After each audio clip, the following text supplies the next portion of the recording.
That's the winter transfer window well and truly done and dusted. We've done our business. We've even staved off interest for some of our key players. Some have departed. We've got a new face or two as well. We've also got the small matter of Bournemouth at home at White Hart Lane. And I've now completely forgot what I was talking about. Intro would be probably a good idea right now. Let's roll.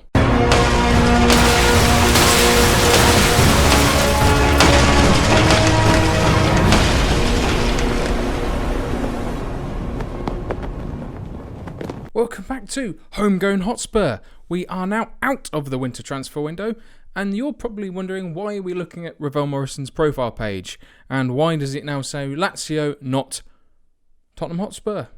Well, the reason is he's now buggered off back to Italy because he was absolutely hopeless in the games he has played for us. In fact, he's continued that vein of form in Serie A, 6.35, basically useless. We've got a lot to get through today before we get to today's feature game against Bournemouth. Victor Wanyama, he is now left Tottenham on loan to Valencia, so we're getting a bit of recuperation from that money we pay him despite not being able to play him. Rhyming. Oh, yes, it continues. We've finally been able to get rid of Moussa Sissoko as well. We're paying him some wages for the duration of his contract. But some money is better than no money. Someone once told me, I think, that we only got £5 million for him. He wasn't likely to accept anything else. Yes, we've had to severely balls. Someone on Twitter contacted me about Shayon Harrison. I may have led him down the garden path. We had a transfer offer from QPR for this very man.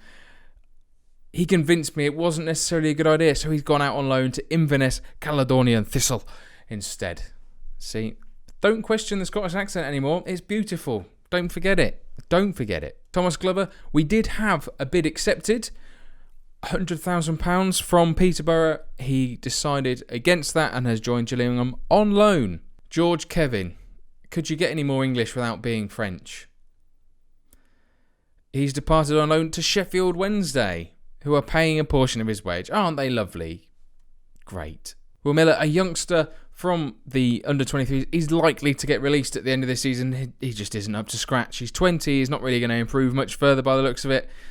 So he'll probably be joining Doncaster or something like that. I don't actually care. The biggest surprise, though, is left for last.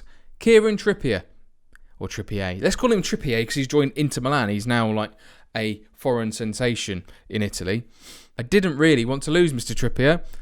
He's a good solid backup. His issue is being the same age as Kyle Walker, and Kyle Walker is better and will start when he is fit. He was fantastic to have in the Cups. Great stamina, good delivery from out wide.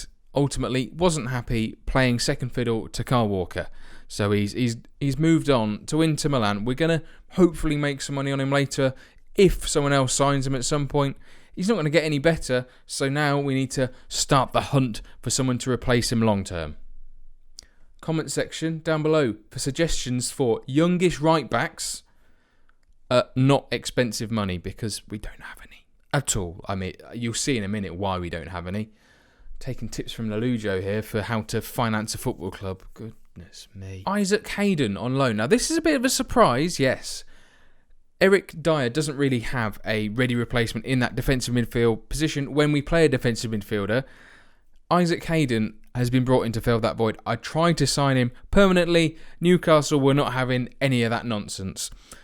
On loan, though, we're not paying him very much at all. Fits the wage structure, budget thingy, money, and he'll do adeptly as a backup. And I signed him when I was at Blackburn in Football Manager 2016, and he was rather good then, so hopefully he'll be rather good now if he ever plays. He probably won't play. In fact, he costs me more money when I don't play him. Logic. The big one.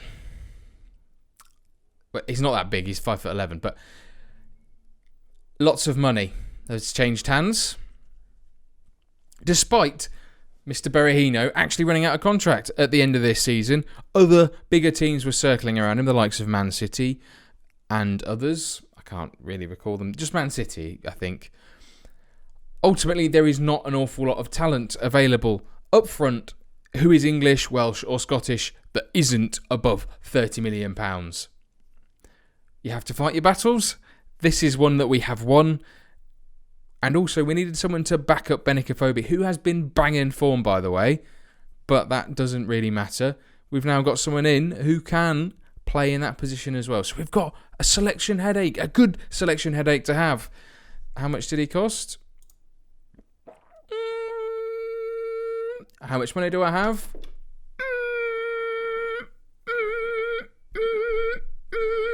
Sorry, I couldn't resist. Filth. 5 million or 4 million. 5 million? 4 million? A couple of million up front. The rest is all on the Never Never. So, 48 months from now, when he's signed for someone else, we'll still be paying for him. This is how teams are destroyed. A la Leeds. A la Cardiff, a la anything to do with Peter Ridsdale, to be honest. How's our form been since the last game? We have yet to lose. Middlesbrough defeated 3-0. Benik getting another brace.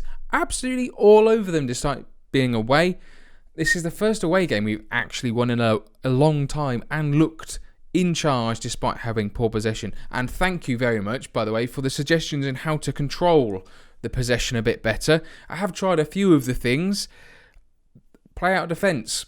I don't know what's wrong with it, but each time I use it, it seems that the brains that are in my centre halves and fullbacks decide to fall out of their heads and probably out of their rectums as well. And so therefore, long passes are made even worse. I literally do not understand it. And it's exactly the same for Ben Foster. Tell him to roll out. What does he do? Kick it long. That's just absolutely logical, isn't it? Absolute genius. F***ing morons. I'm calm. I'm not angry, it's fine. Woosah. This was a bit unexpected. 4-1 at home. Benik getting all 4 against Man City.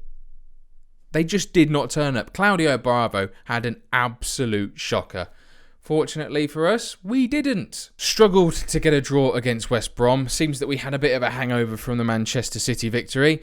Possession now seems to be getting there. We're getting used to it. I've basically told Ben Foster, do not do anything with the ball other than give it to a defender, and he seems to finally be listening. Got it into his thick, bloody skull that that's what I want him to do. And once again, failing to turn up against Brighton in the FA Cup, so we've got another game to play in our already rather busy schedule. We're still attacking on at least 3 fronts. Not great. Not great at all. Benik getting us out of jail with Brighton going ahead very early. Talking about the man in form, Benik wins Player of the Month. We had an almost clean sweep of these awards this month, which shows how well we have been performing. Benik closely followed by Harry Kane. Benik getting 7 goals in 4 appearances. 9.05 average rating. That is insane stuff. More importantly though, oh yes, top boss. You see? I can bloody do it. Oh, and that the clean sweep was Dele Alli almost won the Young Player of the Month as well. So what does this usually mean? We're going to lose the next game. Abso-bloody-lutely. Benik form apparently deserves an England call-up. Well, why wouldn't it? Ironically, Joe.ie are the ones reporting this.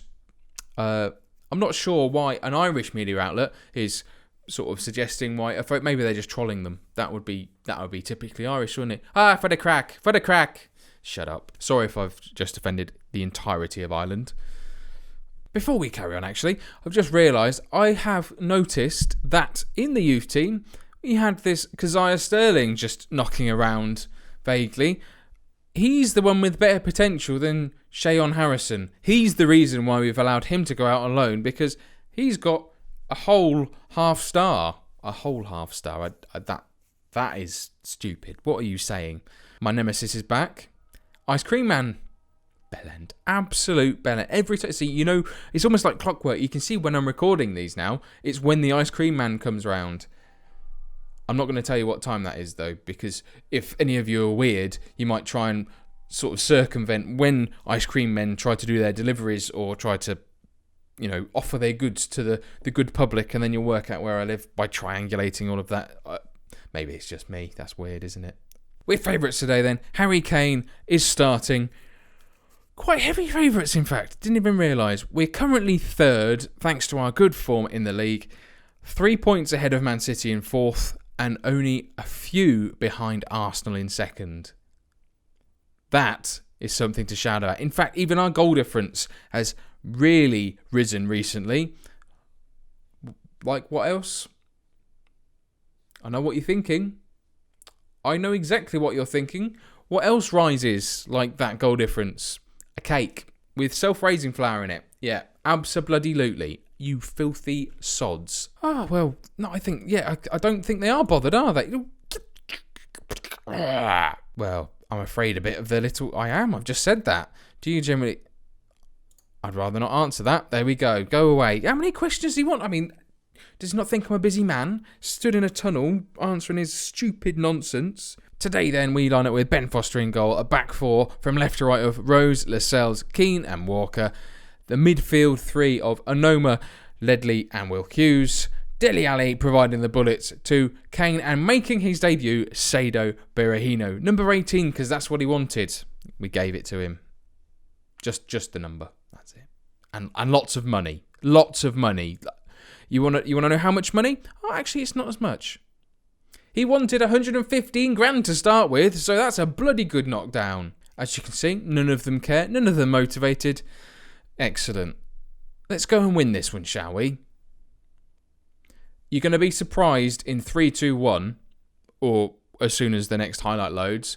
Let me know what you think, comment section down below. If any of you kick off, well, it's not fair. I've said it. Oh, look at this. It's pretty, isn't it? Yay!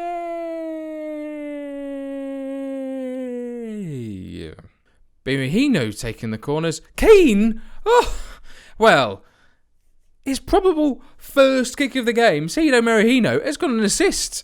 What is going on with all of his nonsense? It's gone all over the place, but Berahino whips one in. Keane gets up well. Well, I say he just happens to manage to get in the middle of 5 defenders.